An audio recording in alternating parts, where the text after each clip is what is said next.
I had just sold my tech startup, Quantum Sync Software, for $85 million. To celebrate, I invited my only daughter, Chloe, and her husband, Brandon Hayes, to the Gilded Spoon, the most exclusive restaurant in Manhattan. I stepped away from the table to take the call, confirming the wire transfer. When I turned to go back, a young server blocked my path. He was terrified. "Mr. Sterling," he whispered, "I saw your daughter. When your son-in-law distracted you, she took a small vial from her clutch and poured a powder into your Cabernet." My blood ran cold, but I stayed calm.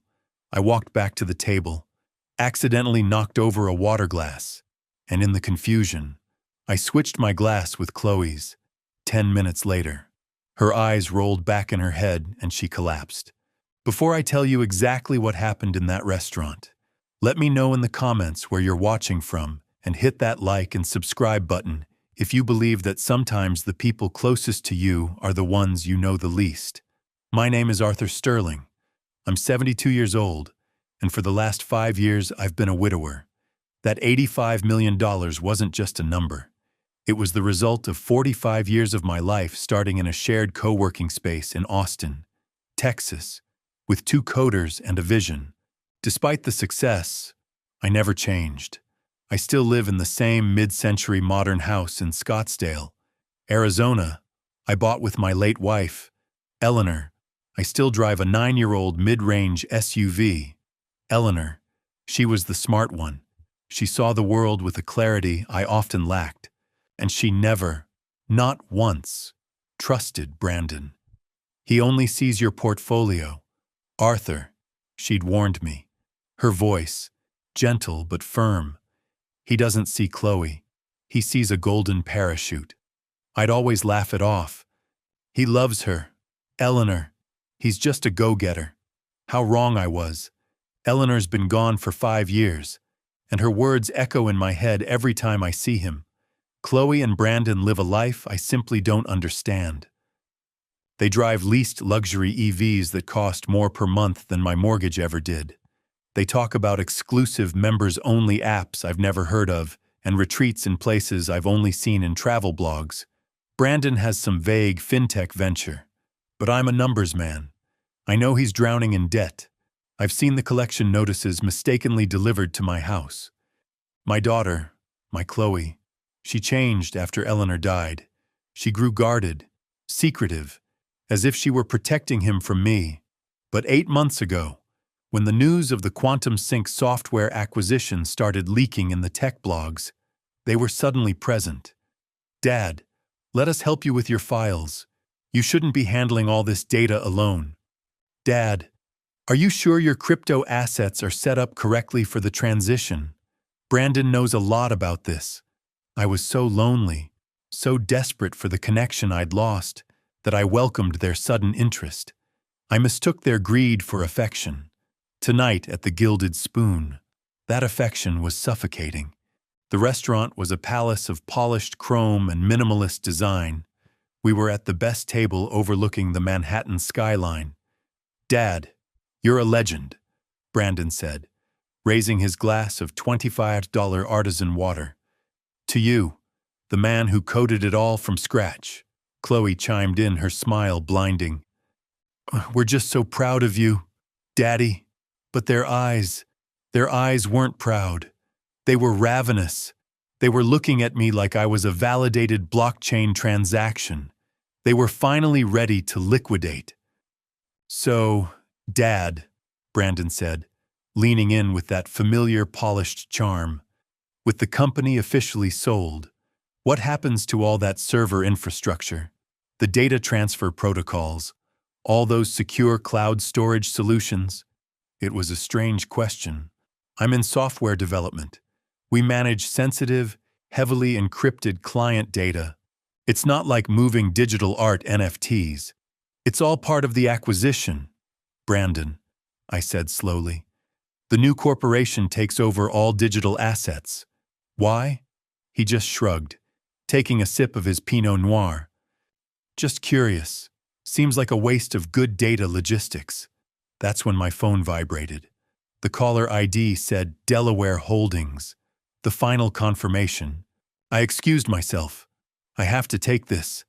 As I walked away, I saw Brandon and Chloe exchange a look I couldn't decipher, a look of anticipation. I walked out into the grand marble-floored lobby. The call was brief, professional, and life-changing. Mr. Sterling, we can confirm the $85 million has cleared. Congratulations, sir. I hung up. I felt the weight of 45 years lift off my shoulders. I was free. I could retire. I could finally travel. I turned around, and that's when I saw the young server. He was young, maybe 22. His uniform was immaculate, but his hands were shaking so badly he could barely hold his empty tray. Mr.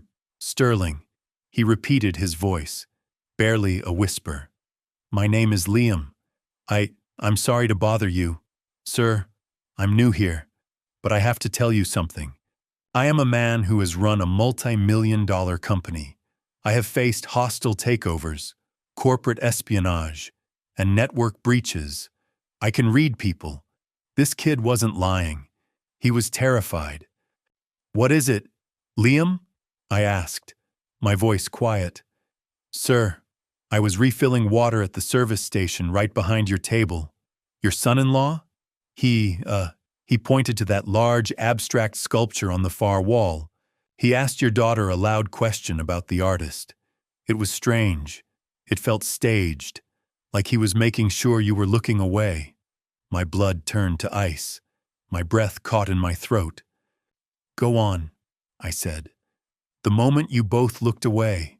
Your daughter, she was fast, sir, really fast. She took a small brown glass vial from her clutch. She unscrewed the cap, and she dumped a fine white powder into your wine glass. Then she swirled it just once and put the vial back in her clutch. It took 3 seconds, maybe 4. A white powder, not a liquid, designed to dissolve. My mind raced. What was it? A poison to kill me here in a crowded restaurant with witnesses? That's messy. That's traceable. This was something else. This was something clinical. I looked Liam straight in the eye. His own were wide with fear. Are you absolutely certain you saw this? He swallowed hard, nodding. Yes, sir. 100%. I saw the vial. She hid it in her napkin right after. But I saw her put it in her clutch when you stood up to take your phone call just now. That's why I had to stop you. This kid had just handed me my life. I reached into my wallet. I pulled out a stack of bills. It was $750. Liam, I said, placing the money in his hand. His eyes widened. You didn't see anything. You will finish your shift. You will go home. You will never speak of this to anyone. But you just saved my life. If you are ever in trouble or if you ever need a job, you call this number. I handed him my personal card, the one that doesn't say founder on it. Sir, I can't go. I said, my voice firm. And thank you. He vanished. I stood alone in the lobby for 15 seconds. The rage was a physical thing, a hot iron in my gut. My own daughter, my Chloe, my little girl. But the rage wasn't in control. The founder was. I smoothed my suit jacket. I composed my face into a mask of mild distraction. I took a deep breath and I walked back to the table. I sat down. The smell of the expensive food, the saffron risotto, the seared wagyu suddenly made me sick. Everything okay? Dad? Chloe asked. Her smile was so bright, so radiant. It was the smile of a predator who had just set a perfect trap. Just work, I said, waving my hand dismissively. The attorneys are already finding loose ends from the sale. I picked up my wine glass, her wine glass, now, though she didn't know it. No, I set it down. Not yet. I had to be sure. I looked at my glass, the deep red Cabernet. It looked perfect, undisturbed. My mind raced back. Chloe's comment from 2 weeks ago. Dad, you've been so forgetful lately. You missed our brunch reservation on Thursday. I hadn't missed it. They had canceled it and told me I got the day wrong. I remembered Brandon's comment just 3 days ago. Arthur, you seem confused. Are you sure you're okay to manage all this capital alone? It all clicked. It wasn't poison. It was incapacitation. The powder wasn't meant to kill me. It was designed to mimic a stroke, to create sudden, terrifying confusion, to make me look like I had snapped right after securing 85 million. So they wanted to have me declared incompetent. I needed to make the switch. Brandon was telling a long, boring story about one of his fintech deals, something about digital assets from Dubai. Chloe was hanging on his every word, her eyes sparkling, playing the part of the adoring wife. They were so busy performing for me. They weren't really watching me. I waited. I needed a moment of distraction. The server, not Liam, a different one, came to refill our water glasses. This was my moment. As the server reached for Brandon's glass, I accidentally jerked my arm, my elbow connecting solidly with Brandon's full glass of water. "Oh goodness," I exclaimed. "Arthur, honestly," Brandon snapped, jumping back as ice water flooded the white tablecloth and dripped onto his 1,500 custom trousers. It was chaos for 7 seconds. Chloe gasped. "Dad!" Brandon cursed under his breath, grabbing his napkin. The server rushed in with more napkins, apologizing profusely. In that 7 seconds of chaos, my hands moved. It was a simple, fluid motion I had practiced in my mind a dozen times on the walk back from the lobby. My right hand picked up my tainted glass. My left hand picked up Chloe's clean glass. I moved them both out of the way of the spill, and when I set them back down, they were reversed. It was done. "I am so sorry. Brandon," I said, dabbing at the table with my own napkin. I guess I am a little tired. My old age is catching up to me." "It's fine, Dad," Brandon said, composing himself. He shared a knowing, triumphant look with Chloe. They thought my clumsiness was the first sign. They thought their plan was working. They had no idea. The server finished cleaning up the mess and left. The tension was gone, replaced by their smug, predatory anticipation. I picked up my glass, Chloe's original clean glass. "Well," I said, raising it high, "despite my clumsiness, I want to make a toast." They both raised their glasses. Chloe was holding my original glass, the one containing the powder that was supposed to destroy my mind. "To family," I said, looking directly into Chloe's eyes, "and to getting everything you deserve." "To family," Chloe echoed, smiling that brilliant fake smile. She took a large, confident sip. The next 10 minutes were the longest of my life. I ate my steak, or rather, I moved it around my plate. I listened to Brandon brag about a European expansion he was planning with my money. I assumed, and I watched Chloe. It started suddenly. She blinked hard, as if trying to clear her vision from a fog. "Brandon," she murmured, interrupting him mid-sentence. "Honey, the lights, they seem very bright." Brandon chuckled, annoyed at being interrupted. "It's the gilded spoon, darling. Everything is bright. As I was saying, the Dubai market is—" "No," Chloe said. Her voice was thicker. She put her hand to her temple. Her words started to slur. "I feel dizzy. Brandon." "I don't feel well." Brandon's smile faded. He looked confused. His eyes darted to me, then back to her. "Chloe, stop playing. You've had one glass of wine." "I'm not playing!" She tried to shout, but it came out as a mumble. She tried to stand up, pushing her chair back with a scrape. "The room, it's spinning. Her eyes rolled back in her head. She slumped sideways, her body hitting the plush velvet seat with a dull thud. Her arms began to twitch, a small, faint seizure.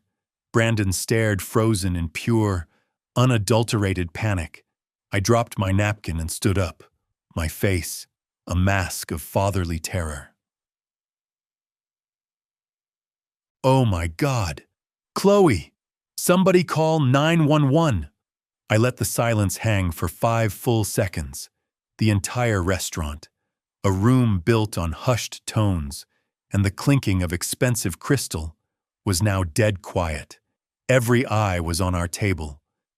Brandon was staring at his wife, his mouth half open, his mind clearly not processing her collapse, but the collapse of his plan.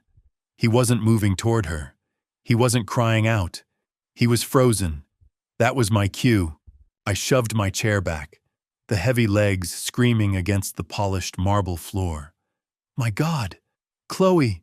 I shouted, my voice cracked perfectly, a symphony of fatherly panic. I rushed to her side, grabbing her limp, cold hand. "Help! Somebody help! Call 911! My daughter, she's not breathing right." I grabbed Brandon's shoulder, shaking him hard. He was still staring, his face a mask of pale, stunned horror. Not grief, not fear for her, but the raw logistical terror of an accomplice whose scheme has just exploded in his face. "Brandon, do something!" I yelled, playing the part of the confused, terrified old man. "Call an ambulance." "Don't just sit there." This snapped him out of it, but not in the way a loving husband would. He didn't rush to Chloe's side. He didn't check her pulse. He immediately, instinctively, tried to control the narrative. "No," Brandon said, his voice a low, sharp hiss. He grabbed his own phone, but didn't dial. He looked at the restaurant manager who was approaching quickly, his face a mask of professional concern. "No 911, Brandon insisted. "She's fine. She's had too much to drink." I looked at him, my feigned confusion turning to feigned outrage. "Drunk. Brandon? She's convulsing. Look at her. She's shaking. She does this." Brandon said quickly, his eyes darting around the room, lying, building an alibi on the fly. She mixes her anxiety medication with wine. It happens all the time. It's embarrassing." He actually leaned down and tried to pull her up by the arm. "We just need to get her home. I'm so sorry. Everyone." He was trying to move her. He was trying to get her out of the public eye, away from EMTs who would run tests, away from neutral doctors at an emergency room, who would run toxicology reports. He needed to get her to his doctor, the corrupt Dr. Alistair Thorne, to get his plan back on track. I saw Liam, the young server, my savior, watching from the service station. His face was pale, his eyes wide, locked onto mine. He knew what was happening. Brandon turned to the manager, his voice dripping with false embarrassment. "I'm so sorry about this. We'll take her. We're leaving. Just give us a minute to get her to the car." He was trying to stop the outside world from getting involved. He was desperate to salvage his plan. He leaned down to Chloe again, but he wasn't checking her breathing. He was whispering, hissing in her ear. "Chloe, get up. Get up now. Stop this." I knew I had to override him. "He's in shock, though," I shouted to the manager, gesturing to Brandon. "He doesn't know what he's saying. She's not drunk. She barely touched her wine. She needs a doctor." Just as Brandon was about to physically lift Chloe from the chair, Liam stepped forward, his own cell phone already pressed to his ear. "It's too late, sir," Liam said, looking past Brandon to the manager, his voice loud and clear in the silent room. "I've already called 911. They are on their way. They said not to move her under any circumstances." Brandon's head snapped toward Liam. The look in his eyes was no longer panic. It was pure, unadulterated murder. You did what? He spat.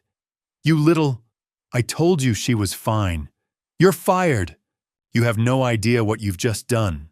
The manager, a tall man who was clearly not paid enough for this, stepped between them. Mr. Hayes, the server did the correct thing. If a guest collapses on our premises, we are legally required to call for medical assistance. Please step back. Brandon's mask of the charming, successful son-in-law was gone. He looked trapped, a cornered animal. He stared at me, his chest heaving, and I saw his mind finally putting the pieces together.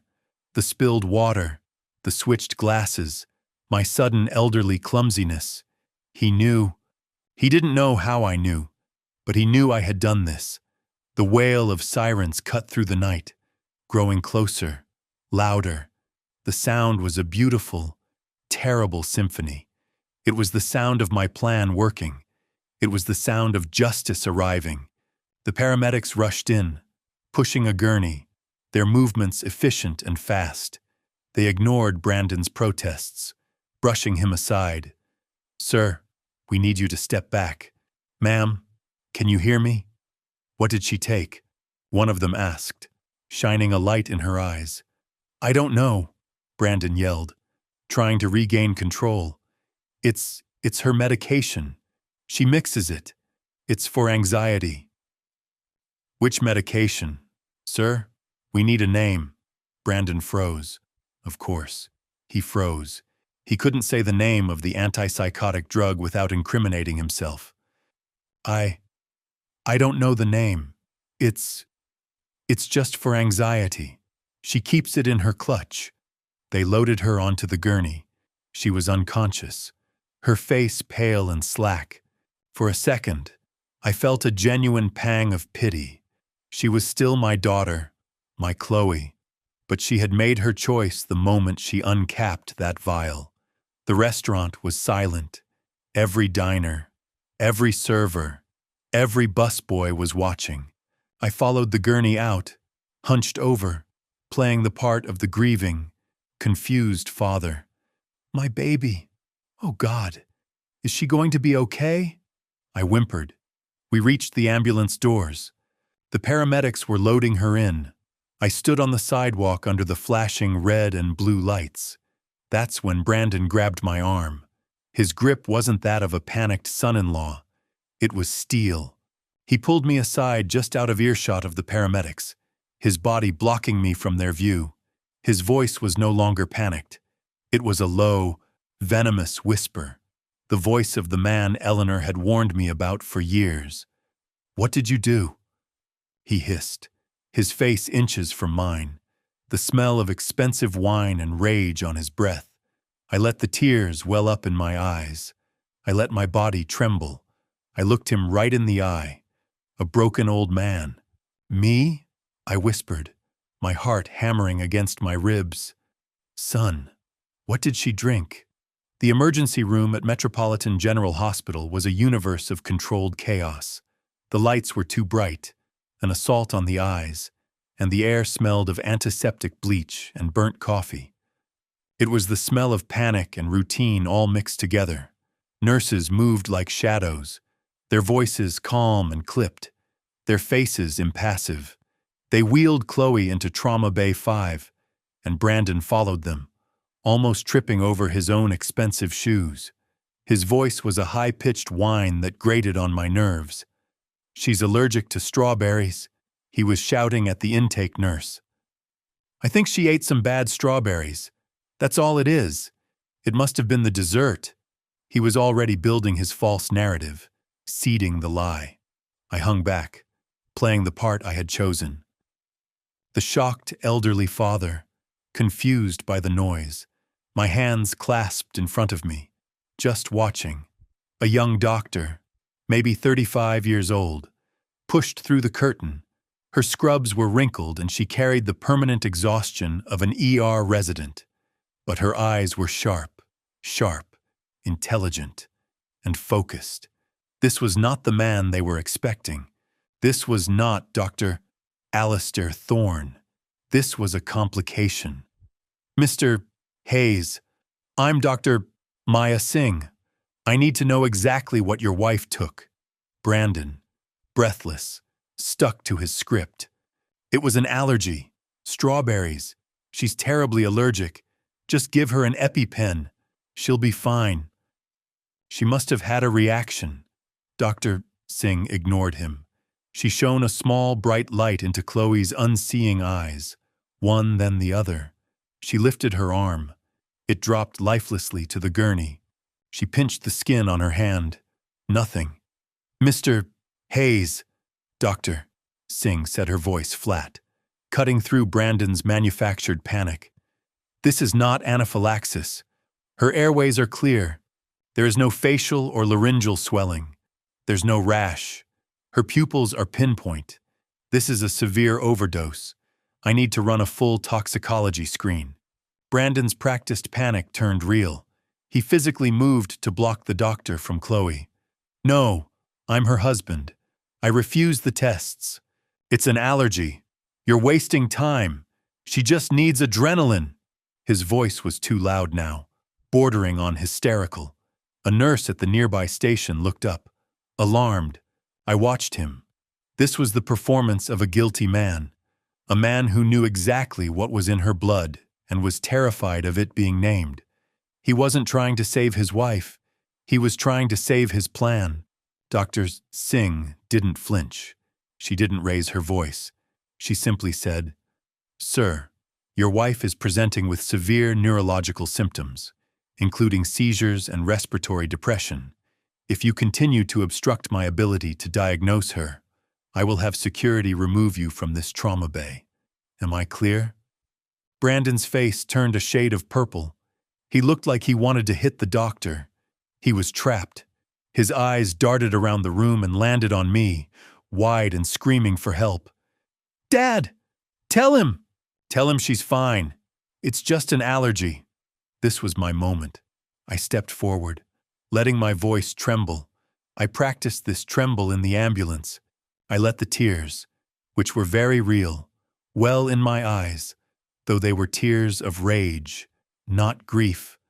"Doctor," I whispered, grabbing her arm, "please just save her. My son, he's in shock. He doesn't know what he's saying. Do whatever you have to. Please just save my little girl." Dr. Singh looked at me with a flash of genuine pity. She nodded, dismissing Brandon completely. "Thank you, Mr. Sterling. We will." She turned to the nurse. "Full tox screen. CBC, head CT, push Narcan just in case and get her on a saline drip. Now." Brandon was defeated. He slammed his fist against the wall, a performative act of grief for the nurses, but I knew it was the rage of failure. We were moved to the sterile gray waiting room. The chairs were hard plastic, bolted to the floor. The coffee in the styrofoam cup I held tasted like acid. Brandon was pacing the length of the room, his phone pressed to his ear, whispering furiously. I saw him mouth the name Thorne several times. He was trying to get his real doctor here. He was trying to intercept the results to control the narrative, but it was too late. The machine was already in motion. I just sat there under the buzzing fluorescent lights and finally let myself process it. I thought back to Eleanor. "He only sees your portfolio. Arthur." Her voice was so clear in my memory, a gentle warning I had dismissed as a mother being overprotective of her daughter. "Men like that," she had said, "they don't build things, they just take." I had been a builder my entire life, and he was a taker. I thought of Chloe, my sweet, bright Chloe. How had he corrupted her? How had he turned her against the father who had given her everything? The answer was simple: money. The $85 million. But the plan, it was so specific. The drug, the symptoms, it all pointed to one thing. I remembered the emails. About 2 weeks ago, I had been on Chloe's laptop trying to find Eleanor's legendary pecan pie recipe that she had supposedly saved. I had accidentally seen her inbox. There was a subject line that stuck with me: "The Sterling Gambit." I thought it was about a surprise party, maybe for my retirement. I smiled and closed it. Gambit. What a fool I'd been. And I remembered Brandon's questions, not just about the secure cloud storage, but about me. Dad, are you sure you're feeling okay? You seem to be forgetting things. You missed our brunch reservation on Thursday. I hadn't missed it. They had canceled it and told me I got the day wrong. They were building a case. They were planting the seeds of my senility. This wasn't just about money. It was about control. They were going to use this drug. A drug that mimics a stroke, that causes acute confusion, that makes a 72-year-old man look senile, to have me declared incompetent. The timing was perfect. The day after my $85 million deal closed, it was brilliant. It was monstrous. An hour later, Dr. Singh returned. Her face was grim. She wasn't looking at Brandon. She was looking at me. Mr. Sterling, I'm afraid the news isn't good. The toxicology report came back. Your daughter has a massive, near-lethal dose of olanzapine in her system. Brandon, who had been on the phone with what sounded like his lawyer, froze. Olan? What? I've never heard of it. Olanzapine, Dr. Singh said, her voice sharp and precise. It's a very potent antipsychotic medication. We use it to treat schizophrenia, severe bipolar disorder. It is not anxiety medication. It is not something you mix with wine. A dose this high. Frankly, I'm required to notify the police. This looks like an attempted suicide or something else. Brandon started sputtering. Suicide? No, she wouldn't. She's happy. We were celebrating. Dr. Singh held up a hand. I need to explain the symptoms to you. Sir, in a healthy individual, a massive dose like this doesn't just cause seizures. It mimics the symptoms of acute rapid onset dementia. It causes confusion, slurred speech, psychosis, and neurological damage that can look identical to a severe stroke. And there it was, the final disgusting piece of the puzzle. It wasn't just any drug. It was the perfect drug. A drug that wouldn't just make me sick. It would make me look crazy. They weren't just trying to hurt me. They were trying to erase me, to legally erase my mind, my identity, my signature. They were going to have me committed. They were going to put me in a home, take control of my 85 million churn, and leave me to rot in a diaper drooling into my soup while they lived on my life's work. Brandon was staring at the doctor, his face ashen. He finally understood that the doctor wasn't just diagnosing Chloe. He was describing the very weapon they had chosen. The plan was in ruins. Is she going to be okay?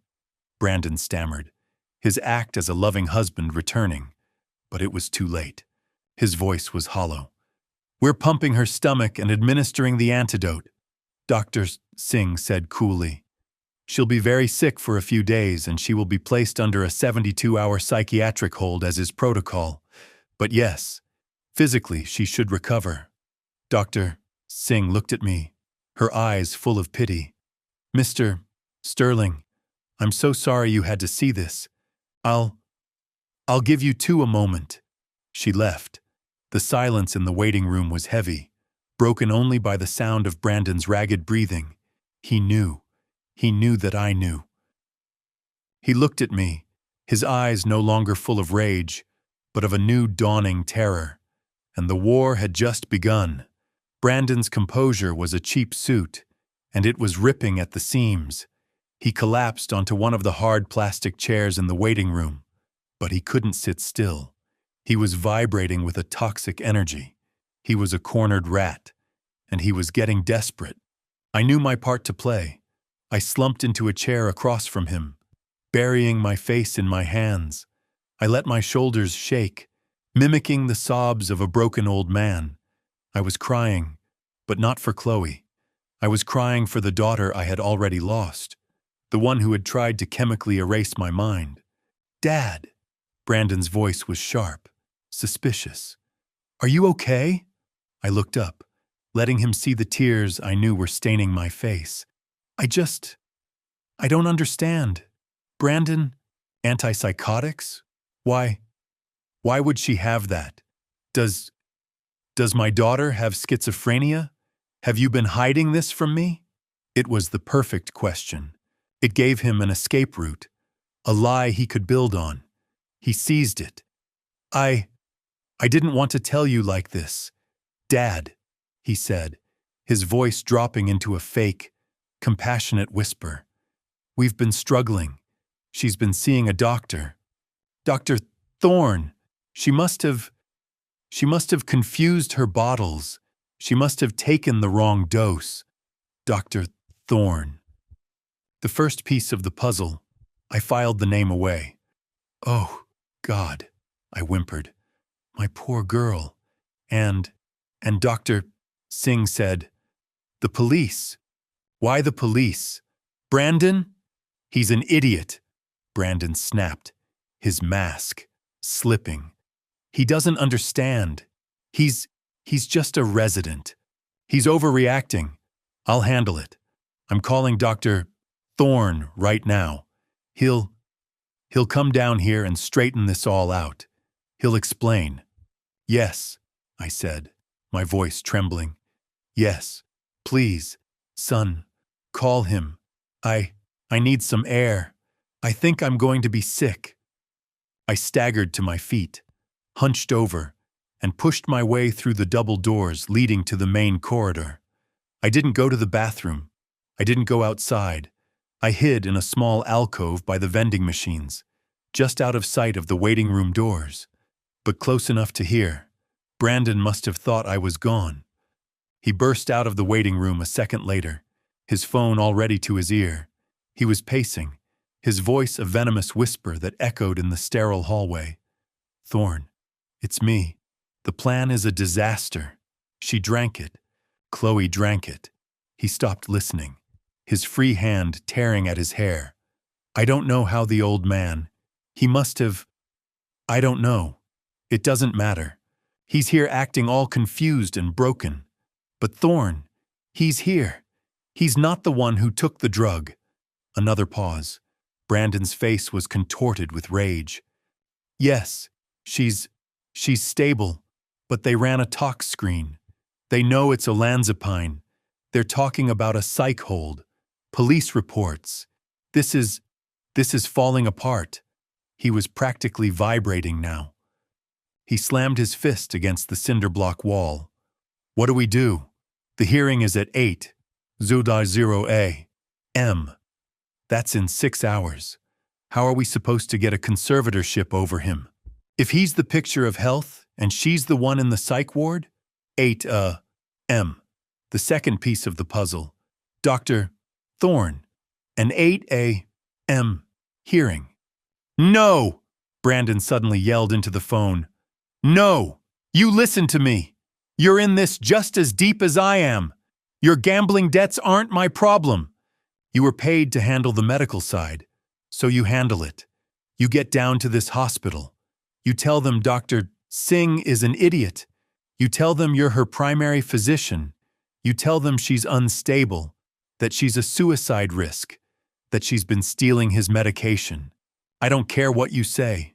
Just fix this, and you'd better be ready to testify at 8:00 a.m. He hung up, breathing like he'd just run a marathon. He stood there for a moment, his back to me, trying to regain his composure. He ran his hands through his hair, straightened his suit jacket, and took a deep, shuddering breath. Then he turned and saw me. He froze. His face went completely white. He had no idea how long I'd been standing there. Dad, he stammered. I was just... I didn't let him finish. I stumbled forward, my hand on my heart. Brandon, I heard you yelling. What's happening? Who is Thorne? What did he mean, fix this? Brandon's mind was racing. I could see the gears turning, the lies forming. He put his arm around my shoulder, his grip too tight, guiding me back toward the waiting room. His fake comforting son persona was back, but it was cracked, desperate. Dad, you You misunderstood. Dr. Thorne is Chloe's psychiatrist. I was angry. I was yelling at him because I feel like he failed her. He should have warned us she was this unstable. Unstable, I whispered. Suicide risk. He thinks she might have done this on purpose. Dad, Brandon said, his voice catching. He was trying to pivot. If he couldn't frame me for dementia, he would frame his own wife for suicide. He thinks she tried to kill herself. But why? I asked, letting my voice crack again. He doesn't know. Maybe it's my fault, he said, lowering his eyes. The stress of your new money. It's been a lot for her. Maybe she felt inadequate. It was a brilliant, disgusting lie. He was already planting the idea that my $85 million was the problem, the destabilizing force that had driven his wife to this. I let him guide me back to the chair. I need to go home, son, I whispered. This is too much. My heart. I can't be here. Will you be okay? Relief washed over his face. The last thing he wanted was me here asking questions, being seen by doctors who weren't on his payroll. Yes, Dad, of course, he said, his voice dripping with false concern. You go home. Get some rest. You look terrible. I'll stay here. I'll handle everything with Dr. Thorne when he gets here. I'll call you as soon as I know more. He practically pushed me toward the exit. Take a rideshare. I'll pay for it. Okay, son, okay. I walked out of the hospital, a frail old man, trembling, devastated. The act held until the automatic doors slid shut behind me. The second the night air hit my face, my back straightened. The trembling stopped. The grief vanished, replaced by a cold, hard focus. It was 2:00 a.m. I got in a rideshare. 18 Pine Ridge Way. I told the driver my address, but as we drove, I leaned forward. Actually, driver, can you take me to my daughter's house first? 25 Evergreen Terrace. I need to pick up a few things for her. He nodded and changed course. Chloe and Brandon lived in a new build mansion that my $85 million hadn't paid for yet. I knew they kept a spare key under the pot of a dead succulent by the back door. Brandon thought he was clever. I just thought he was lazy. The house was dark. I let myself in, my heart pounding, not with fear, but with adrenaline. I knew exactly where to go. The home office. I sat down at Chloe's sleek white desk. I turned on her laptop. No password. Another sign of their arrogance. They never believed I was a threat.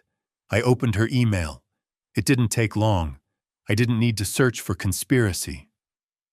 I just searched for the name Brandon had so kindly provided. Thorne. The chain popped up. Dozens of emails between Chloe, Brandon, and a Dr. A. Thorne. I read them, and with every word my blood ran colder. From Brandon Hayes to Dr. A. Thorne. Subject: the Sterling Gambit. Thorne. He's becoming a problem. He's questioning things. He's asking about the data transfer protocols. The sale of the company is a disaster for us. We need to accelerate the timeline. From Dr. Soe Thorne to Brandon Hayes. Subject: R.E. The Sterling Gambit. The risk is high. A forced psychiatric hold needs a precipitating event. You can't just say he's confused. He needs to be confused. I've prescribed the olanzapine under a false name. The dosage I recommended will induce acute psychosis and symptoms mimicking a stroke within 20 minutes of ingestion. From Chloe Sterling Hayes to Brandon Hayes. Dr. A. Thorne. Subject: Ray. The Sterling Gambit. I'll do it at the celebration dinner. He'll be distracted. He trusts me. Once he's at the hospital. Thorne. You take over. You certify him. Brandon. You file the petition first thing in the morning. We have to get control of the assets before the IRS and SEC audit begins. The IRS and SEC audit. My God, I had been right. It wasn't just about the money. It was about the data logistics. Brandon had been using my company, my good name, to run his criminal enterprise. And then I saw the final email in the chain sent just yesterday. It was from a law firm to Brandon Hayes, Chloe Sterling Hayes from Pierce & Harding PLC. Attached, emergency conservatorship petition. Arthur Sterling. The PDF. My hands were shaking. I clicked the attachment. There it was. My life reduced to a legal document. Petitioner Brandon Hayes seeks emergency conservatorship over his father-in-law, Arthur Sterling, and the reasons. Mr. Sterling has been exhibiting signs of rapid onset senile dementia, paranoia, confusion, financial irresponsibility, and the final damning line, to be supported by the expert testimony of his primary care physician, Dr. Alistair Thorne, who will attest to Mr. Sterling's inability to manage his own affairs. The hearing is set for December 10th, 8:00 a.m. Courtroom 4A. Today, in less than 6 hours, they had planned it all. The drug, the dinner, the medical expert, the emergency hearing. By 9:00 a.m. this morning, I was supposed to be a ward of the state with my criminal son-in-law holding the keys to my $85 million kingdom. I looked at the clock on the wall. 2:50 a.m. I closed the laptop. I had everything I needed. Not today, I whispered to the empty, silent house. Not ever. I left my daughter's dark house at 2:50 a.m. The rideshare from the hospital had been a blur, but the drive from Chloe's home to my own was sharp, cold, and clear. My hands weren't shaking anymore. The frail, devastated old man I had been playing for the last few hours was gone, left behind in the hospital waiting room.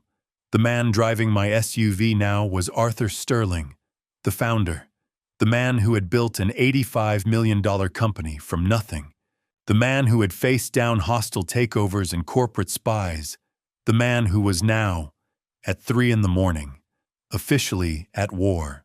I picked up my phone. I didn't hesitate. I dialed the number. It rang once, twice. This had better be a matter of national security. Arthur, a deep, gravelly voice answered. Vance, I said, my voice steady, cutting through the silence of the empty streets. Wake up. I need you at the office. Not in the morning. Now. There was a half-second pause. I'm on my way. He hung up. Mr. Harrison Vance doesn't ask unnecessary questions. He's not a family lawyer. He doesn't handle wills or divorces. He's a shark. He's the man who structured the Quantum Sync software acquisition. He's the man who crushed a competitor's frivolous patent lawsuit 4 years ago with a single brutal cross-examination. He was, I realized, the perfect and only man for this job. I pulled into the underground garage of his downtown high-rise at 3:30 a.m. The city was a ghost town wrapped in fog. I took the private elevator straight to the penthouse floor. The doors opened onto a dark lobby, but the lights to his corner office were already on, a beacon in the darkness. He was standing by his window overlooking the sleeping city, already in a crisp white shirt and tie. He had a pot of coffee brewing. He looked like he'd been awake for hours. Arthur, he said, not turning around, you look like you've seen a ghost. I walked in and sat in one of the leather chairs opposite his massive desk. Worse, Vance, I've seen a monster, 2 of them, and one of them is my own daughter. For the next 30 minutes, I told him everything. I didn't cry. I didn't raise my voice. I gave him a founder's report. Cold, factual, chronological, the $85 million celebration, the server Liam and his warning, the switched glasses, the collapse, the ER, Dr. Singh's honest diagnosis: olanzapine, an antipsychotic. Brandon's immediate panicked attempt to cover it up, to blame an allergy. Vance listened, his face an impassive mask, his fingers steepled. He just nodded, absorbing every detail. And then I said, Brandon made his first mistake. He named their doctor, a Dr. Thorne.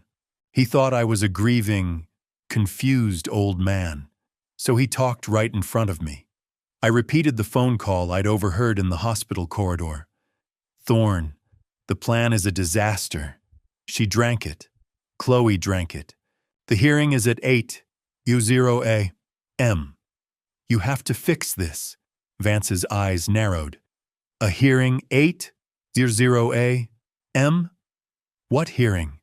That, I said, is the second thing. I took a deep breath. While Brandon was arguing with the nurses, I went to Chloe's side to comfort her.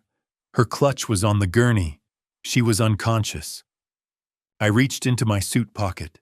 I pulled out the small brown glass vial still inside the napkin I'd wrapped it in. I placed it gently on his polished mahogany desk. There were still a few grains of powder at the bottom. I found this in her clutch, and then I went to their house. You broke in? Vance asked, not with judgment, but with curiosity. I used the spare key they forgot I had. I checked her laptop. I searched your name, Thorne. Vance's impassive mask finally cracked. A slow, cold smile spread across his face. Arthur, you old fox. She saved it all. Vance, the entire conspiracy. An email chain called the Sterling Gambit. Emails between her, Brandon, and this Dr. Thorne. He prescribed the drug. He advised them on the dosage. He was going to be their expert medical witness. Witness for what? Vance asked. Though he already knew. I leaned forward. A hearing this morning. 8 a.m. Courtroom 4A. I forwarded you the email with the attachment. It was an emergency petition for a conservatorship. My conservatorship. Vance swiveled in his chair, his computer screen lighting up his face. He read the email, then opened the PDF. I heard him let out a low whistle. My God. Rapid onset senile dementia, paranoia, confusion, financial irresponsibility, a danger to himself and his assets. He looked up at me, his eyes now sharp. All business.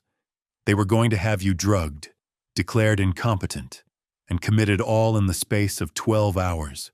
And Brandon would have full control of all $85 million before the market even opened.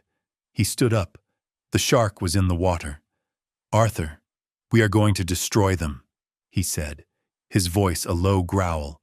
He began to pace. This isn't just family fraud. This is conspiracy to commit aggravated assault. This is medical malpractice. This is perjury. This is beautiful in the most disgusting way. He picked up his phone. He didn't dial. He hit a single speed dial button. Miller. He barked into the receiver. It's Vance. Wake up. He didn't wait for a reply. I need a full workup. A doctor. Name is Alistair Thorne. Thorne. I need to know everything. Bank accounts, debts, medical board citations, mistress, parking tickets. I want to know what brand of artisanal coffee he uses. And I need it. Not now. I needed it 30 minutes ago. He hung up. He looked at me. Okay. They have a hearing at 8 a.m. We'll be there. But we are not going to defend Arthur. We are going to attack this. Dr. Thorne is the weak link. He's the one who connects Brandon's plan to a criminal act. They think they're walking into a simple family court hearing to roll over a confused old man. Vance poured me a cup of coffee. His hand was perfectly steady. They have no idea, he said, a grim smile on his face, that they're actually walking into their own execution. It was 4:15 in the morning. The sky outside Vance's penthouse office was just beginning to bruise with the first pale gray light of dawn. The city below was silent, a sea of dark glass and steel. The only sound in the massive quiet room was the hiss of the high-end coffee machine and the steady, rhythmic click, click, click of Vance tapping his platinum pen on his legal pad. The adrenaline from the hospital, from the break-in at Chloe's house, was starting to wear off. It was being replaced by something else, a cold, heavy exhaustion that settled deep in my bones. But it wasn't the exhaustion of an old man. It was the exhaustion of a general on the eve of a battle he never asked to fight. He's been planning this for months. Vance, I said. My voice sounded rough in the stillness. He's been playing me, my own daughter. I had to stop. Saying it out loud made it real in a way the emails hadn't. The pain was a physical thing, a sharp, constant pressure behind my ribs. Vance didn't offer sympathy. That's not why I pay him. He's a strategist. He poured me another cup of coffee, black and strong enough to strip paint. Grief makes people blind. Arthur, he said, his voice a low gravel. They counted on you being the grieving husband. They miscalculated. They didn't count on you still being the founder. He was right. They saw Dad. They saw the old man in the worn cardigan who missed his wife. They forgot who had built the company they were so desperate to steal. They forgot that I didn't get to where I am by being naive. I had just been naive about them. I should have listened, I murmured, staring into the black coffee. God, I should have listened to Eleanor. Vance looked up from his notes. His eyes were sharp. Eleanor, what did she know? She saw him, I said, the memory washing over me, fresh and painful. From the very beginning, from the first dinner he had at our house. Brandon was so charming, full of compliments, laughing at my bad jokes. I was happy for Chloe, but Eleanor, she had that X-ray vision for people. That night after they left, she was quiet. I asked her what was wrong. I could still see her clear as day, sitting in our old armchair by the fireplace, a book open on her lap that she wasn't reading. He doesn't see her. Arthur, she told me, her voice soft. He sees her name. He sees Sterling. He sees quantum sync software. I told her she was being cynical. I told her Chloe was in love and happy, and that was all that mattered. She tried again. I continued, my voice growing thick. About a year later, Brandon had just lost a major investment, $35 of their money or so. He said, Chloe came to me crying, humiliated.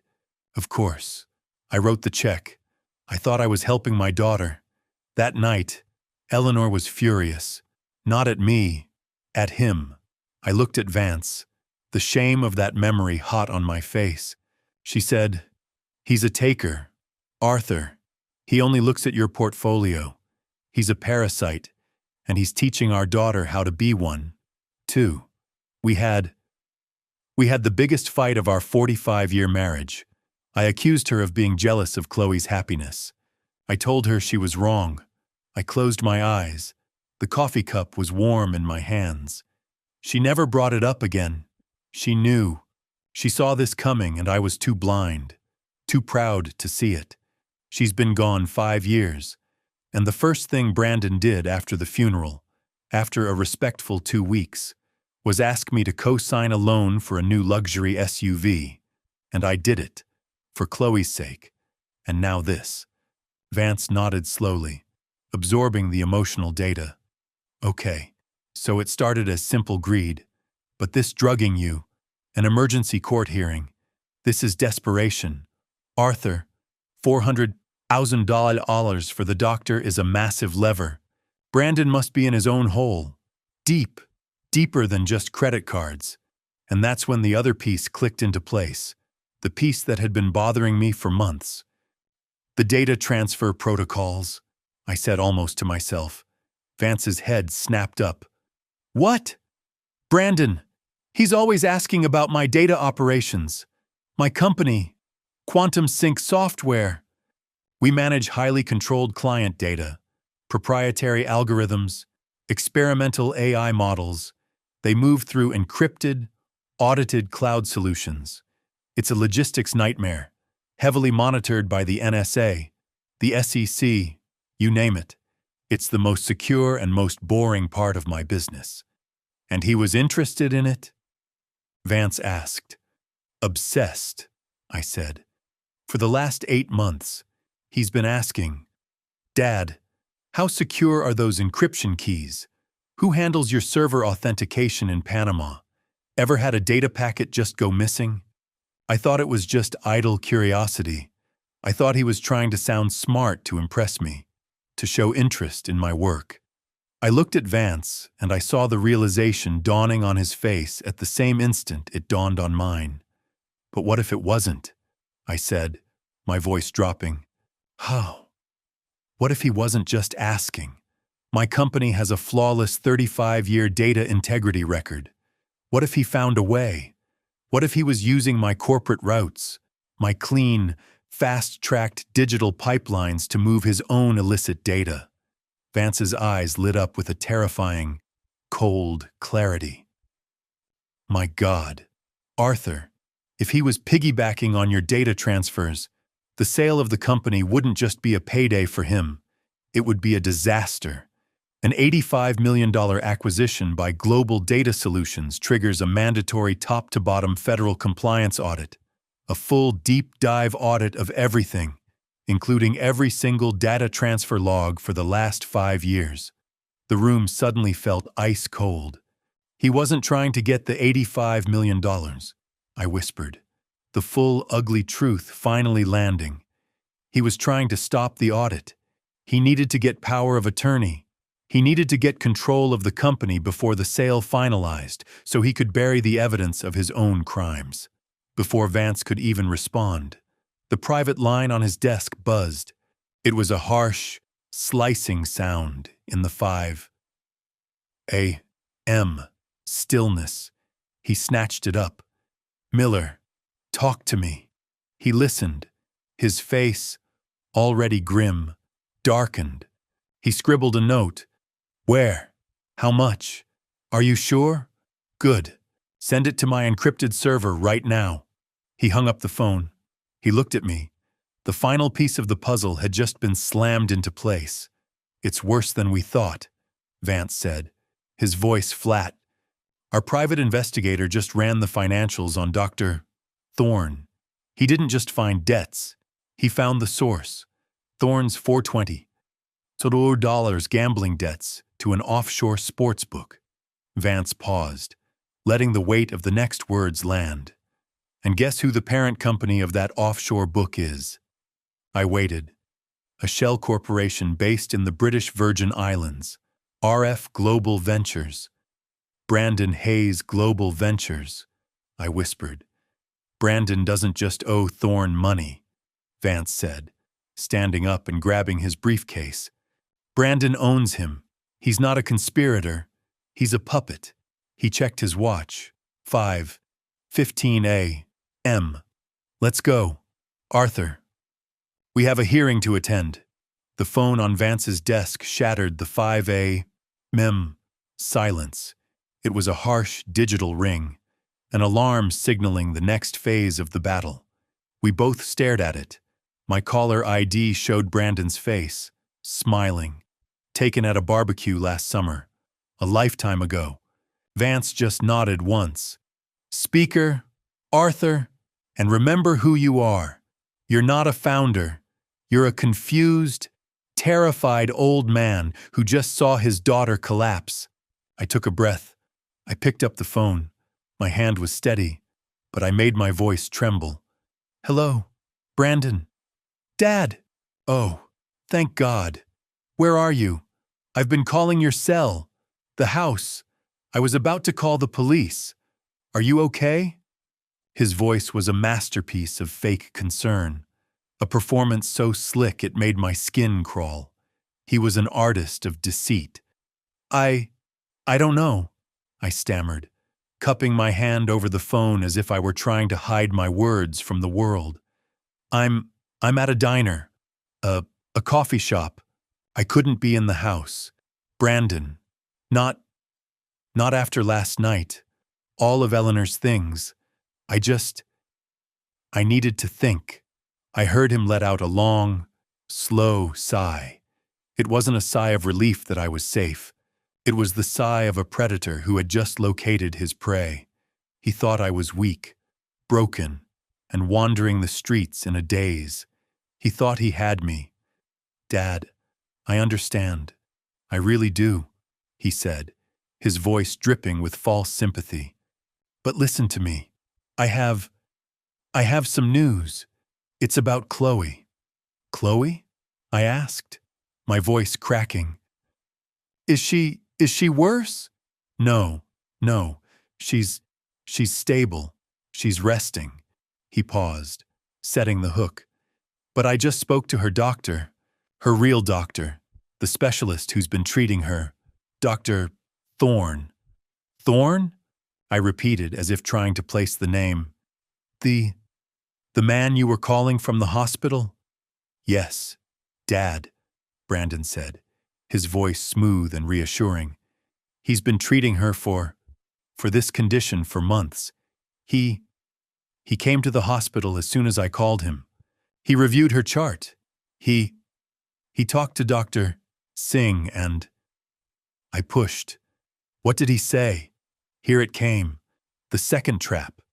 Dad, he's worried. He's worried about you. I stayed silent. I let the confused pause hang in the air. Me? I finally whispered. Why? Why me? He says based on what I told him, your forgetfulness lately, your outburst at the restaurant, how you were so confused. He was using my own act against me, turning my feigned symptoms into his evidence. He says, these neurological conditions, they can be genetic. He says, what happened to Chloe? It could be a precursor to what's happening to you. It was brilliant. I had to give him that.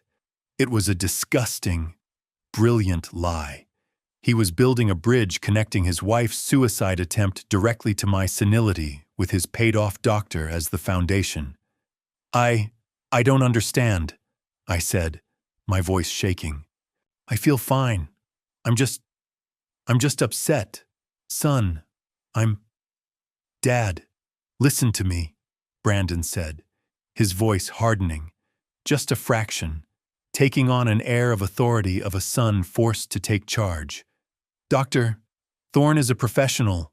He's the best in his field, and he's on his way to your house right now to check on you. It's for your own good. I'll meet him there in 30 minutes. There it is. I thought, the trap wasn't just a phone call. It was a house call. He couldn't get me to the hospital, so he was bringing his corrupt doctor to me. Thorne would arrive, find me alone, confused, and agitated from the night's events. He would perform a preliminary exam in my living room, and then at 8:00 a.m., he would testify under oath that he had just seen me and that I was, without a doubt, a danger to myself and my $85 million estate. He was moving the battlefield from the hospital, which he had lost, to my home, which he thought he controlled. I had to give him the performance of his life. No, I shouted into the phone, a high-pitched paranoid wail. No doctors! I'm not sick. I don't need a doctor. Brandon, I'm fine. I'm just tired. Why are you doing this? I gave him exactly the symptoms he was paying for. I gave him the erratic behavior his petition required. I could hear the smile in his voice as he tried to soothe me. Dad, you hear yourself? You're yelling. You're not making sense. This is exactly what Dr. Thorne warned me about. This is the confusion. Please, Dad, just go home. I know you're scared, but just go home and let the doctor talk to you for me. Do it for Chloe. I looked across the desk at Vance. He was watching me, his expression unreadable, but his eyes were alive. analytical. He was enjoying this. I let out a long, shuddering sob, a broken sound torn from the throat of a man who had lost everything. Oh God, oh God, a doctor at the house. Eleanor, I don't know what to do. I don't know. I was giving him a masterpiece of senile panic. It's okay, Dad, Brandon said, his voice now a venomous, comforting coo, the voice of a snake lulling its prey. Everything is going to be okay. You just need help. We're going to get you help. Just go home. I'll meet you and Dr. Thorne there in 30 minutes. We'll sort this all out. We'll take care of you. Okay, I whispered, my voice sounding small and defeated. Okay, son, help. Yes, I need help. I'll go home. I'm on my way. I hung up the phone. The line went dead. The silence in Vance's office was absolute. A heavy velvet curtain. I looked at Vance. He hadn't moved.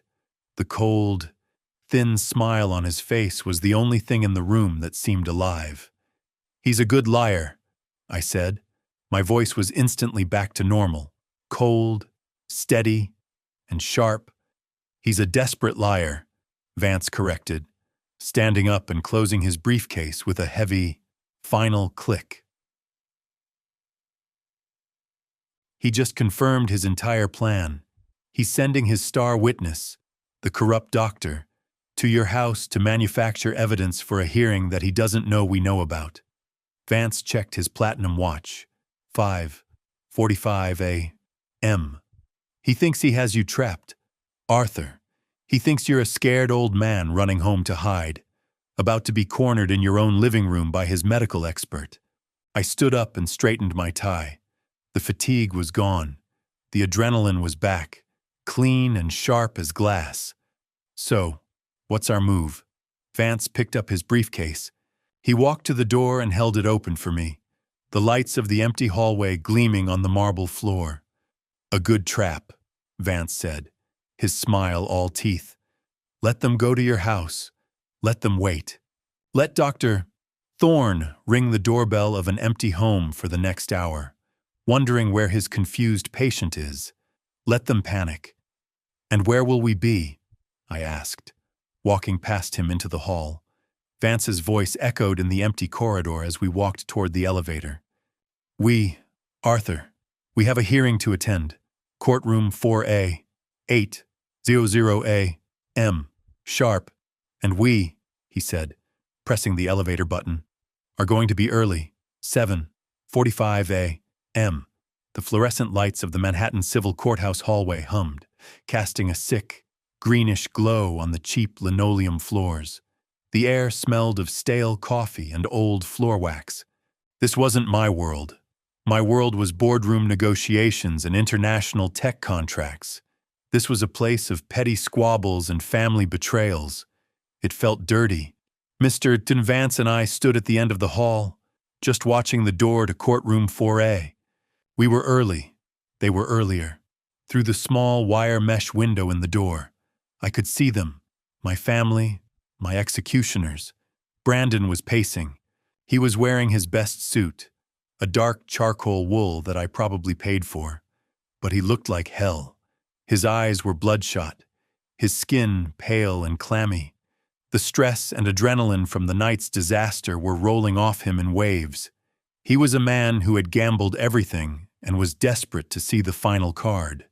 Next to him was his lawyer, a young, slick man in a suit that was too shiny, his hair slicked back with too much gel. Stephen Pierce, he looked like he'd gotten his law degree from a late-night television commercial. And then there was Dr. Thorne. He wasn't pacing. He was sitting on the hard wooden bench, completely still, his hands clasped so tightly his knuckles were white. He was a man in a cage of his own making, a $400,000 cage. He kept dabbing at his forehead with a handkerchief, his eyes darting toward the door every few seconds. He was terrified of me. He should have been terrified of Brandon. Brandon stopped pacing and leaned in to whisper to his lawyer. I couldn't hear the words. But I didn't need to. I knew exactly what they were saying. I could almost hear his frantic hiss. He's not here. It's 7:48. He's not coming. The lawyer must have put a calming hand on his arm, motioning for him to keep his voice down. He probably told him what a gift this was. And then Brandon spoke again, his voice a low, triumphant rasp that carried just enough to be heard in the quiet hall where I stood. "It's perfect," he whispered to his lawyer. The lawyer nodded, a smug little smile playing on his lips. "He's not here. Of course he's not here." Brandon let out a sound that was half laugh, half hiss. "Dr. Thorne went to his house just like we planned. He rang the bell for 20 minutes. No answer. The old man is gone. He's probably wandering the freeway in his bathrobe by now." He leaned in closer, his voice dropping, but his arrogance making it sharp. "This is better than the original plan. He's a missing person. He's confused. He's scared. He's a danger to himself. This just proves our case. The judge will have to grant the emergency petition. We'll have the guardianship before 9:00 a.m.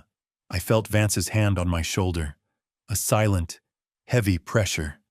"Not yet, Arthur," he whispered, his voice a low rumble. "Don't move. We wait for the judge. We let them commit. We let them lie to an officer of the court. Let them build their own gallows plank by plank."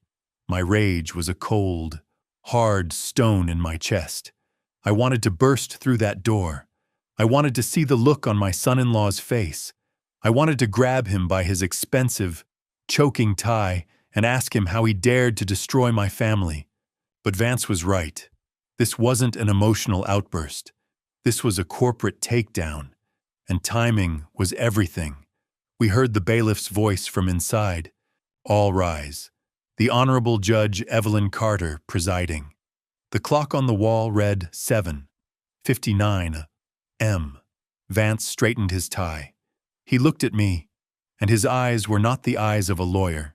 They were the eyes of a shark that smells blood in the water. "Showtime," he said. We stood outside the heavy oak doors of courtroom 4A. I could hear the sharp rap of the gavel, followed by the bailiff's voice. "All rise." The Honorable Judge Evelyn Carter presiding. I checked my watch. 8:00 a.m. on the dot. Vance put a hand on my arm. "Patience, Arthur. Let him take the bait. Let him lie to the judge." Inside, I could hear the rustling of papers. The judge, a woman with a reputation for being impatient and sharp, cleared her throat. Her voice was a dry rasp. "We are here for the emergency hearing regarding the conservatorship of one Arthur Sterling. Case number 881C. Is the petitioner, Mr. Brandon Hayes, present?" I pictured Brandon, my son-in-law, standing up. I pictured his slick, cheap lawyer. At his side, I heard the scrape of a chair. A new voice. Young, arrogant. Brandon's lawyer. "Yes, Your Honor. Stephen Pierce on behalf of the petitioner, Mr. Brandon Hayes, who is present." I could hear the false sympathy in his voice, a slimy, practiced tone that made my stomach turn. "Your Honor, we are here today under the most tragic of circumstances. He was performing.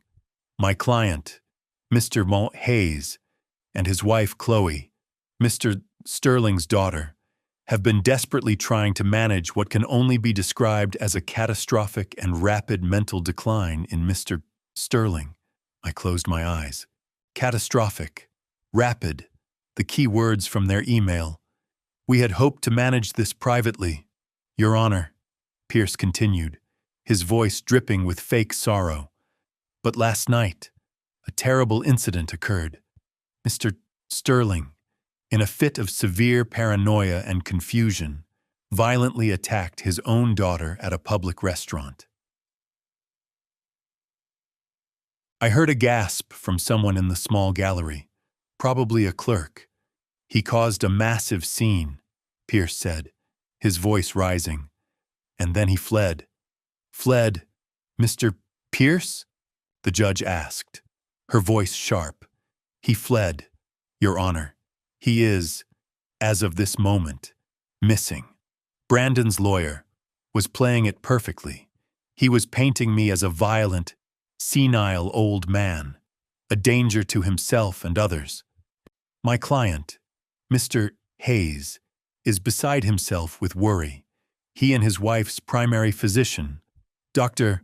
Alistair Thorne, who is present in court today, ready to testify, rushed to Mr. Sterling's home this morning to conduct a wellness check. They found the house empty. Mr. Sterling is gone. He's in the wind with access to $85 million that he in his current state is incapable of managing. We fear he is a danger to himself. The lawyer let that sink in. We are here today to respectfully ask the court to grant an emergency guardianship to my client, Mr. Hayes, so he can protect his father-in-law from himself, secure his assets, and get him the medical help he so desperately needs. The silence that followed was heavy, respectful. The lawyer had painted a devastating picture. I could hear the judge clear her throat, probably preparing to sign the order. She must have seen this a dozen times. A family struggling with an elderly relative who had lost his mind. A very serious allegation, Mr. Pierce, the judge's voice began. Given the assets involved and the fact that Mr. Sterling is missing, that was our cue. Vance didn't knock. He simply pushed the heavy oak door open. The thud of the door swinging on its hinges echoed in the suddenly silent courtroom. It was the loudest sound I'd ever heard. I apologize for our tardiness, Your Honor. Vance's voice was a low-pitched cannon. It filled the room, a voice of absolute power and control. It seems my client and I were given slightly incorrect information about the timing of this hearing. We stepped inside, me first, Vance at my shoulder. I was not in a bathrobe. I was not confused. I was wearing my $7,000 custom-tailored bespoke suit, the one I had bought specifically for the Quantum Sync acquisition party. My hair was combed. My shoes were shined. My mind was a steel trap. I looked directly at Brandon. The color drained from his face. It didn't just go pale.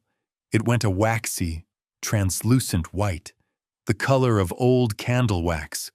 His jaw dropped open, a wet, ugly, gaping hole. He looked like he had just seen his own ghost. His lawyer, Pierce, spun around, his own smug expression, frozen, then shattering like a cheap mirror. But my favorite reaction, my favorite was Dr. Thorne. He was sitting in the front row. When he saw me, he made a small, involuntary sound, a gasp, a hiccup of pure, unadulterated terror. He physically shrank. He looked at Brandon, his eyes wide, screaming, "You said he was confused. You said he was missing." I walked calmly to the defense table and sat down, placing my briefcase on the floor. Vance sat next to me. We looked like we owned the place. We did. Mr. Pierce, the judge said, clearly trying to catch up. You said your client's father-in-law was missing. He appears to be very much present. Would you care to explain this discrepancy? Pierce ran a finger under his collar, which suddenly seemed 2 sizes too tight. Your Honor, this is a shock, a pleasant one, of course. We are overjoyed that Mr. Sterling is safe. This only proves our point. His erratic behavior, his disappearance, and now his sudden reappearance, it confirms the petition's urgency. He was trying to spin my arrival as more evidence of my insanity. The audacity was breathtaking. We would like to call our first witness, Pierce stammered, shuffling his papers. A man who can speak directly to Mr. Sterling's deteriorating mental state. We call Dr. Alistair Thorne. A bailiff called the name, Dr. Thorne, who had been trying to blend into the wooden bench, flinched as if he'd been tasered. He stood up slowly. His face was slick with a sheen of cold sweat. He looked at Brandon, his eyes wide with panic, a silent, desperate plea. Brandon just stared back, his expression like stone, his eyes promising murder if Thorne didn't follow the plan. Thorne was a dead man walking. He took the stand. He was sworn in. His hand was shaking so badly he could barely keep it on the Bible. "Dr. Thorne," Pierce began, finding his footing again. "You are Mr. Arthur Sterling's primary care physician. Is that correct?" Thorne cleared his throat. Yes, I have been consulting with him. Yes. And in your professional medical opinion, doctor, what is Mr. Sterling's current mental state?" This was it. Thorne had to commit. He looked at me just for a second, then quickly looked away, focusing on a spot on the back wall. "Mr.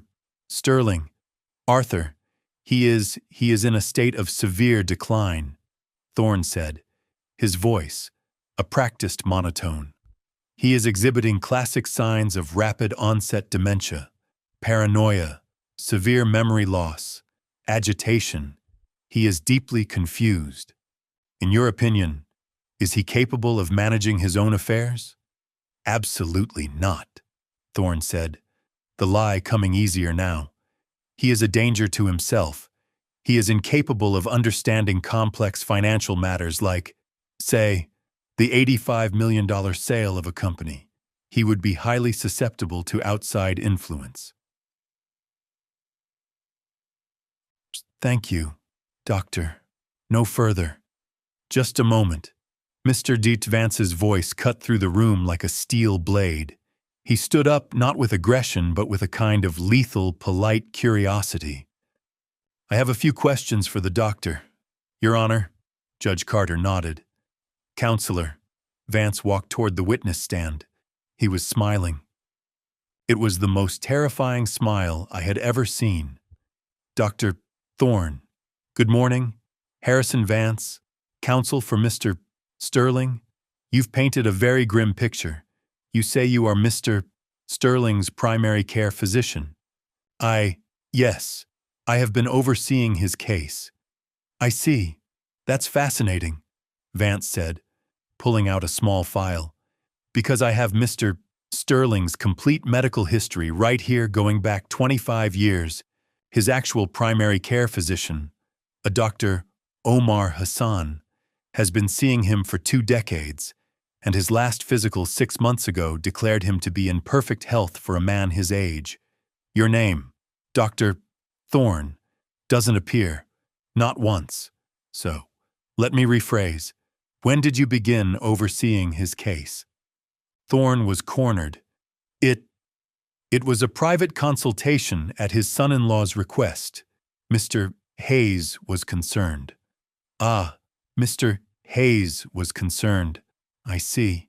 And when was this private consultation?" I visited him at his home several times." "You visited him?" Vance said, raising an eyebrow. "At his home? House calls? How very old-fashioned. And when was the last time you saw him?" Thorne saw his opening. He took it. "This morning. I went to his home this morning at Mr. Hayes's request. He was deeply agitated. He was confused. He fled the house. He was yelling. It confirmed all my fears." "So, you saw him this morning?" "At his home?" Vance asked. "Yes, around 7:00 a.m. "That's remarkable," Vance said, his voice full of fake admiration. "Truly incredible, because at 7:00 a.m. Dr. Thorne, Mr. Sterling was sitting in my office in my presence, perfectly calm, drinking coffee and preparing for this very hearing. So I ask you again, Doctor, who exactly did you see this morning?" The blood drained from Thorne's face. He was caught in a direct, verifiable lie. I, I must have, I must have mistaken the time. It was yesterday. Let's move on, Vance said, waving a dismissive hand. Let's talk about your finances. Doctor, you mentioned you were concerned about Mr. Sterling's. Are you concerned about your own? Pierce, Brandon's lawyer, jumped to his feet. Objection. Relevance. Your Honor. It is entirely relevant. Your Honor, Vance boomed. It speaks directly to this witness's motive and credibility. Overruled. The judge snapped. Answer the question. Doctor. Thorne was pale. I don't see what my personal finances. Don't you? Vance walked to a legal easel and placed a large document on it. It was a bank statement. Do you recognize this account, Doctor? It's an offshore account in the British Virgin Islands. Your name? That's private. Not anymore, Vance said. Now, let's look at this. A payment and another. Bi-weekly payments coming from a shell corporation called RF Global Ventures. Are you familiar with RF Global Ventures? Doctor? Thorne said nothing. He was just sweating. Let me help you, Vance continued. RF Global Ventures is a shell company owned by Mr. Brandon Hayes, your patient's son-in-law. Vance flipped the page to a summary sheet. For 8 months, Dr. Thorne, you have been receiving payments from Mr. Hayes into this offshore account. The total as of last week is 420. The courtroom was absolutely silent. Brandon looked like he was going to vomit. So, Doctor, Vance's voice dropped to a quiet, lethal growl. I have 2 questions for you. First, is $400 your standard fee for treating senile paranoia? Thorne just shook his head, mute. Second, Vance said, moving closer. My investigator found that this account is directly linked to several online sports betting syndicates. Is it true, Dr. Thorne, that you are over $400 in debt to Mr. Brandon Hayes' personal bookie? Thorne broke. It wasn't a slow crumble. It was a complete, shattering implosion. He let out a strangled sob. He owned me! He shrieked, the words tearing out of him. He owned my debt. He said he'd ruin me. He said he'd report me to the medical board. He told me the old man was already confused. He said it would be easy. He was sobbing now, a pathetic, broken man. He said he just needed a medical opinion to protect his family. He gave me the vial. He told me what to say. It was all him. He planned it all. He forced me. He collapsed forward, burying his face in his hands, his whole body shaking. The judge stared aghast. The stenographer's fingers were flying. Brandon's lawyer, Pierce, slowly sat down, his case, his career evaporating before his eyes. And Brandon just sat there, frozen, his mask of sanity completely gone, his eyes wide and empty. He had lost, and he knew it. Dr. Thorne's confession hung in the air, thick and toxic. The man was sobbing on the witness stand, a grotesque puddle of a human being. But Brandon Hayes wasn't finished. He wasn't going to go down that easily. He leapt from his chair, his face a mask of purple, twisted rage. He pointed a shaking finger, not at Thorne, but at me. He's lying, Brandon shrieked, his voice cracking. The doctor is lying. He's in on it with him. My father-in-law is the crazy one. He poisoned his own daughter. That's what happened. He attacked Chloe at the restaurant. He's senile. He's violent. Arrest him. He was unraveling. It was a desperate, chaotic attempt to throw mud in every direction, hoping some of it would stick. His own lawyer, Pierce, just sat there, his head in his hands, Having completely given up, the courtroom was in chaos. The bailiff was shouting for order. Judge Carter slammed her gavel, the sharp crack cutting through the noise. Silence. Silence in this courtroom. The room settled. The judge looked at the sobbing wreck of Dr. Thorne. She looked at the screaming, frantic Brandon Hayes. And then she looked at me. I was the only one in the room who was perfectly calm. I was just sitting there, my hands folded on the table. "Mr. Sterling," Judge Carter said, her voice low and heavy, "you have sat here and listened to some extraordinary accusations. The petition before me says you are incompetent. The witness says he was paid to lie about it. And your son-in-law now accuses you of attempting to murder your own daughter. Do you have anything you would like to say?" This was it, the moment. Mr. Vance placed a reassuring hand on my arm. I stood up slowly. I buttoned my suit jacket. I turned not just to the judge, but to the small, stunned audience. "Yes, Your Honor, I do." My voice was calm. It was the voice of a founder, not a victim. "The truth," I said, "is always simpler than the lies. And the truth is this." I looked at Brandon. His eyes were wide, burning with hate. "My daughter, Chloe, did try to drug me last night. That is true. She poured a powder into my wine glass. A powder that Dr. Thorne here," I nodded at the sobbing doctor, "so kindly provided. A drug designed to make me appear confused, paranoid, and senile." I paused, letting the room absorb it. But she made a mistake. She drank the wrong glass.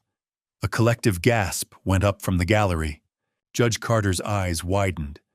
"That," I continued, "is the what. But the why. The why is so much more interesting, and it has everything to do with my son-in-law." I turned my full attention to Brandon. "Your Honor, my son-in-law, Brandon Hayes, orchestrated this entire thing, but his motives were misunderstood, even by me, until 5:00 this morning. I saw a flicker of new fear in Brandon's eyes, the fear of the unknown. He didn't do this just to get his hands on my $85 million. He did it because he was desperate." I let the word hang in the air. "You see, for the last year, Mr. Hayes has been asking me strange questions about my company, not about profits, not about stock options, about data logistics, about my secure cloud storage, the ones we use to transfer highly controlled client data all over the world." Brandon's face went from white to a sickly greenish gray. He knew where I was going. "I thought he was just curious," I said. "But he wasn't. He was using me. He was using my company's clean, federally approved digital pipelines to smuggle his own illegal data into this country." Brandon's lawyer, Pierce, who had been defeated, suddenly looked up, his face a mask of pure terror. He clearly had no idea. My $85 million deal wasn't his goal. Your Honor, it was his problem. It was his death sentence. I looked back at the judge who was leaning forward, hanging on every word. Because the moment I signed that sale, it triggered a mandatory top-to-bottom federal compliance audit of every asset, every bank account, and every single data transfer log for the last 5 years, an audit that would begin next week. I turned back to Brandon. He was shaking his head, whispering, "No, no, no." Brandon knew he was finished, I said, my voice resonating in the dead, silent room. He knew the audit would expose him. He knew the FBI would be at his door. So, he put his contingency plan into action. He couldn't stop the audit, but he could run from it. His plan was simple. Drug his confused old father-in-law. Have his paid-off doctor declare me senile. Have his puppet, my daughter, help him petition the court for an emergency conservatorship. And once he had legal control of my $85 million, he was going to disappear. He was going to take my life's work and flee the country, leaving my daughter to take the fall for everything. That was when Brandon snapped. It wasn't a word. It was a roar, a primal scream of pure, cornered rage. "You old bastard!" He vaulted over the defense table, his suit jacket flying, his face purple, his hands clawed, aiming for my throat. He was fast, but he wasn't fast enough. Before he had even cleared the table, two men in the back row stood up. They weren't bailiffs. They were tall, fit, and wearing suits that didn't come from a department store. They moved with a speed that was terrifying. They intercepted Brandon in midair, tackling him to the ground in a tangle of limbs and expensive wool. He hit the floor with a sickening thud. "No! Let me go! I'll kill him! I'll kill you!" he screamed, his spittle flying. One of the men was already yanking Brandon's arms behind his back, the click, click, click of handcuffs echoing in the courtroom. The other man stood up, brushing off his jacket, and held up a badge to the stunned judge. "Special Agent Ramirez, FBI," he said calmly, as if he did this every day. "Mr. Vance contacted our office at 5:30 this morning. We were here to observe the testimony regarding the federal compliance audit." He nodded to his partner, who was hauling a screaming, thrashing Brandon to his feet. "Brandon Hayes," Agent Ramirez said, his voice booming. "You are under arrest for conspiracy to commit fraud, interstate data smuggling, and bribery of a medical official. You have the right to remain silent." I just stood there watching. I looked at Dr. Thorne sobbing on the stand. I looked at Brandon, my son-in-law, a ruined, screaming animal being dragged out of the courtroom. I looked at Mr. Vance, who was calmly packing his briefcase. The war was over, and I had won. The courtroom dissolved into chaos. Judge Carter was pounding her gavel, but the noise of the FBI agents subduing Brandon and Dr. Thorne wailing on the witness stand drowned her out. The bailiff finally announced the hearing was suspended indefinitely. Brandon and Thorne were both taken out in handcuffs. I watched them go, my son-in-law's eyes burning with a hatred so pure it was almost beautiful. He was no longer hiding. The monster was finally on full display. Vance clapped me on the shoulder. "It's done, Arthur." "No," I said, my voice heavy. "Not yet.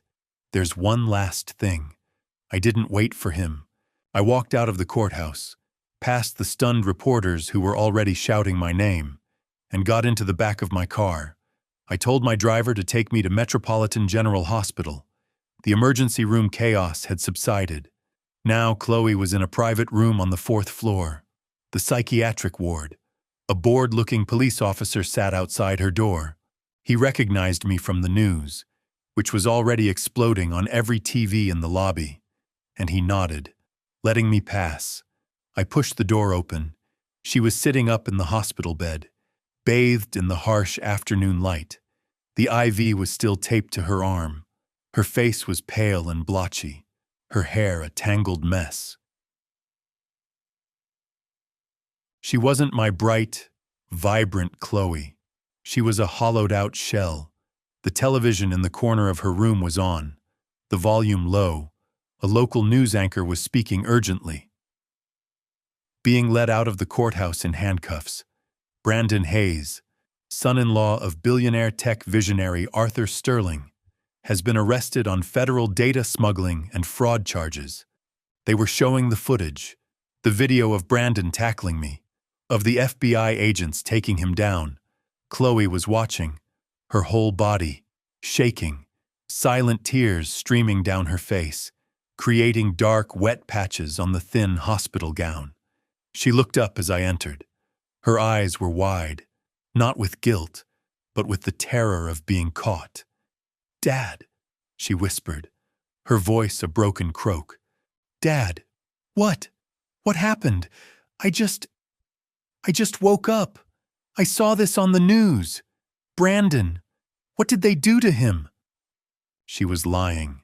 Even now, after everything, her first instinct was to lie, to play the victim, to pretend she was just a confused, innocent bystander in the wreckage of the life she had helped destroy. I didn't raise my voice. I didn't yell. I felt nothing but a profound, bone-deep tiredness. The rage was gone, burned away in the courtroom. All that was left was the ash. I walked to the window and stood looking down at the city traffic. They arrested him. "Chloe," I said, my voice flat. But why?" she sobbed, clutching the thin hospital blanket. "Smuggling? Fraud? I don't understand. Dad, I didn't know. I swear I didn't know he was doing any of that. I just thought." I turned to look at her. Her beautiful face, so much like her mother's, was twisted into a mask of deceit. And for the first time, I saw her clearly, not as my daughter, but as his accomplice. "You knew, Chloe," I said. My voice was quiet, but it cut through her fake sobs like a razor. She stopped crying, her breath hitching. "What?" "You knew," I repeated, walking closer to the bed. "You didn't know about the data smuggling. I'll give you that. He was probably smart enough to keep you out of that part. But you knew about the rest. No, Dad, you knew you were going to drug me," I said, my voice unyielding. "You knew you were going to a hearing this morning to have me declared insane. You knew Dr. Thorne was a fraud. You knew you were helping your husband steal $85 million from your father. You knew that." She stared at me, her eyes wide with panic. The lies were gone. Only the truth remained. "You chose him, Chloe," I said, the weariness washing over me. I spent 45 years building a life for us, for you. He spent 8 months whispering poison in your ear, and you chose him. You chose the money. It wasn't like that," she pleaded, the tears now real. He convinced me. He said you were losing it. He said you were going to lose the money. He said it was the only way to protect you. And you believed him?" I asked. "You believed the man who couldn't hold a steady job over the father who gave you the world. You believed him so much that you were the one who held the vial. You were the one who poured it into my glass." She had no answer. She just crumpled, folding in on herself. Her sobs now the raw, ugly sound of true despair. The sound of a person who had lost everything. I stood there for a long time watching my daughter cry. I had won. I had protected my legacy. I had exposed the criminals, but I had lost my little girl. I had lost her years ago and just hadn't been willing to see it. "He's gone, Chloe," I said finally, my voice void of emotion. "And the woman who tried to drug me, she's gone, too. I don't know who you are anymore." Chloe's breath hitched, and her eyes, which had been dull, were now wide with a new kind of terror. The realization of what she had done and what it meant was finally crashing down on her. "Jail," she whispered, her voice trembling. "Oh my God. Dad, Brandon, Dr. Thorne, the conspiracy. I'll go to jail. I'll lose everything." She started to sob, the desperate, ugly cries of someone who had just lost the entire world. I watched her for a long, cold moment. I felt nothing. No pity, no anger, just a finality. I was no longer her father. I was her new reality. "No," I said. My voice was quiet, but it cut through her sobs and stopped them instantly. She looked up at me, confused, her face a mess of tears and smudged mascara. "You're not going to jail, Chloe." I walked over to the chair by her bed and sat down. I wasn't the broken old man anymore. I was the man who had just closed an $85 million deal, and I was now structuring my next one. "I am going to use my money," I said. All of it. To fix this, I am going to hire the best legal team in the country. They will argue that you were a victim of coercion, that you were manipulated by your husband, that you suffered from a temporary mental break. They will keep you out of prison. I saw a small, pathetic flicker of hope light up in her eyes. Dad, I am also, I continued, going to pay for you to go to the best rehabilitation facility in the country. Not for drugs, Chloe, for your character. You are going to spend months, maybe years, in therapy learning about accountability, ethics, and the consequences of your actions. Her hope grew. She was seeing a way out. She was seeing the safety net. Oh, Dad, thank you. I'll do anything. But, I said, and that one word, that simple word, sucked all the air out of the room. Her smile froze. But, I repeated, leaning forward, the $85 million is now in an irrevocable trust. My trust. I am the sole administrator. You will never see a single cent of it. You will not have an allowance. You will not have a credit card. You will not have a new luxury EV. The lawyers and the doctors will be paid directly by me. Her face fell. But what about? You will not inherit anything, Chloe, not until you are a different person, not until I decide you are. You will have nothing. You will be, for the first time in your life, truly poor. She stared at me, uncomprehending. But how? How will I live? How will I eat? I smiled. It was not a kind smile. Oh, you'll have a job. A job? Yes, you'll be working. You'll have a minimum wage job, and you will learn, perhaps for the first time, what it means to earn your own money. And your new boss? Well, I've already arranged it. I stood up. He'll be here to pick you up when you're discharged. Who? She whispered. Who is it? I just looked at her. I didn't need to answer. 6 months later, I was in my same old mid-century modern house. The afternoon sun was streaming through the windows, illuminating the dust motes, dancing in the air. I was sitting in Eleanor's old armchair reading a book. I was finally at peace. The doorbell rang. I opened it. It was Liam, the young server from the Gilded Spoon. He was no longer wearing a server's uniform. He was in a sharp, well-cut suit, carrying a leather briefcase. He was my new personal finance manager, and he was worth every penny of his high 6-figure salary. Mr. Sterling, he said, stepping inside. He was all business, but his eyes were always kind. Liam, how are things? I asked, heading to the kitchen to pour us coffee. The markets are stable, he said, following me and opening his briefcase on my modest kitchen table. The foundation funding is secure, and I have the first report from the shelter. The shelter? The one I had funded with the first $7 million. A place for people who had nowhere else to go. And? I asked. Liam looked down at his report. Chloe Sterling Hayes completed her first full work week. She's on the night shift. Her supervisor says she was compliant but slow. Slow is fine, I said, as long as she's thorough. Oh, she was thorough, Liam said, a small, grim smile playing on his lips. She's assigned to sanitation for the first month. She cleaned every toilet in all 3 wings perfectly. I took a sip of my coffee. I looked out the kitchen window at the old oak tree Eleanor and I had planted together 45 years ago. The leaves were just beginning to turn gold. Good, I said, my voice quiet. That's good. I turned back to Liam. All right, son. Let's talk about the quarterly projections. I was finally truly at peace.